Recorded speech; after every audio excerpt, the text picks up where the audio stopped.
The wind howled like a wounded machine across the broken cliffs of Caldera Ridge.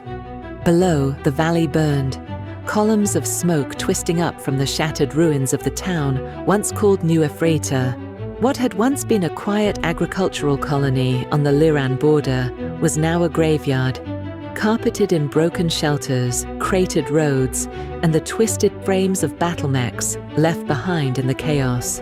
Standing on the ridge was a battered lance of mechs, their hulls scarred with carbon and patched with salvaged plating. No insignias, no banners, just machines that looked more like scrap than soldiers.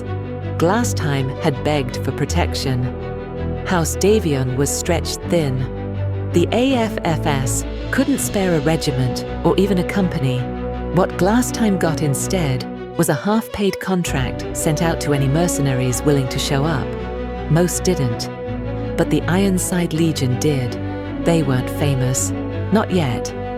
Just another battered, blacklisted outfit, still licking their wounds from a prior op gone sideways. Their dropship, Sword Oath, barely cleared orbit anymore. Ammo was short. Heat sinks were jury-rigged with salvage. Morale? Not great, but they came anyway.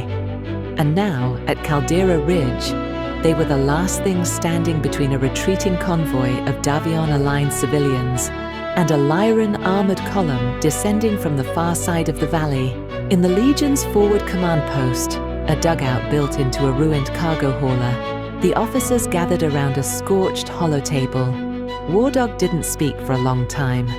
He watched the red dots crawl across the valley toward their position. 12 vehicles, 5 light mechs, 1 heavy. No air cover, but more than enough to break them if they stood. Preacher leaned over the table, silent, hands folded like he was about to pray. Ripper was pacing behind him, flexing one gloved hand. They'll hit us in under an hour, and we're outnumbered 2 to 1. More if you count the civvies we're covering, Smiles said from the corner, chewing on a ration stick. They won't get clear in time unless we hold the ridge. Ghost, barely 20 and fresh out of the sim trainer, stared at the holomap like it was showing him his own grave. Wardog finally spoke. I won't blame anyone who wants to walk. No one moved. He reached down, pulled a small canister of red oxide paint from the table, and opened it with a click. One by one, each member of Hell's Anvil stepped forward and marked a red streak across their mechs, a silent ritual made from scavenged pigment and battlefield dust. No one spoke. The meaning was understood. They weren't getting paid enough to die here. They were dying for something else. They deployed 30 minutes later, 5 mechs, 53 civilian transports behind them. The Lyran force hit hard, but not hard enough.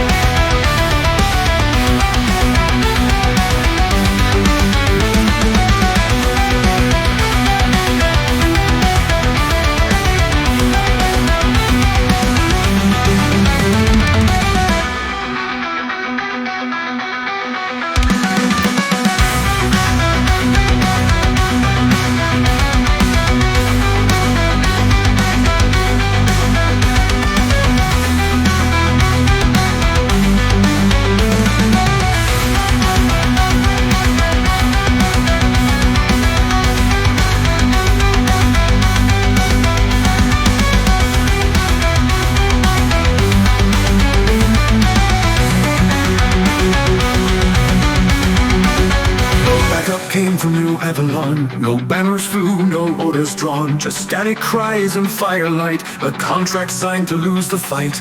The map was red, the odds were worse, with nothing left to reimburse. A lance alone, the call made clear, to hold the line and disappear. A streak of red across the glass, a vow that none would let them pass. No medals on, no rank to show, just battered steel and undertow. They fought for names the stars ignore, for broken homes and silent war. No anthem played, no banners high, just iron hearts beneath the sky.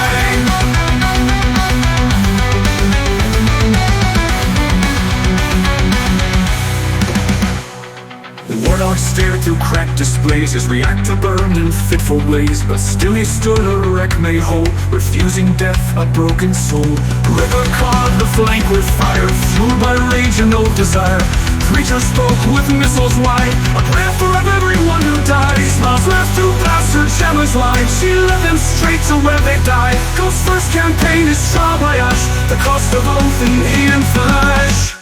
They fought for names, for stars in lore, for broken homes and silent war. No anthem played, no banners high, just iron hearts beneath the sky.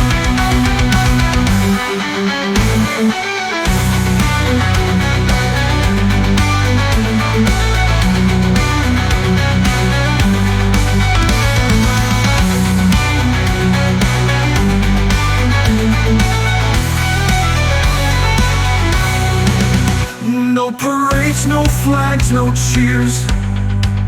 We mark our vow with grit and gears. So paint your glass, then draw your breath.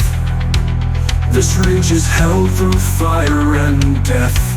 They fought for names, the stars in lore, for duty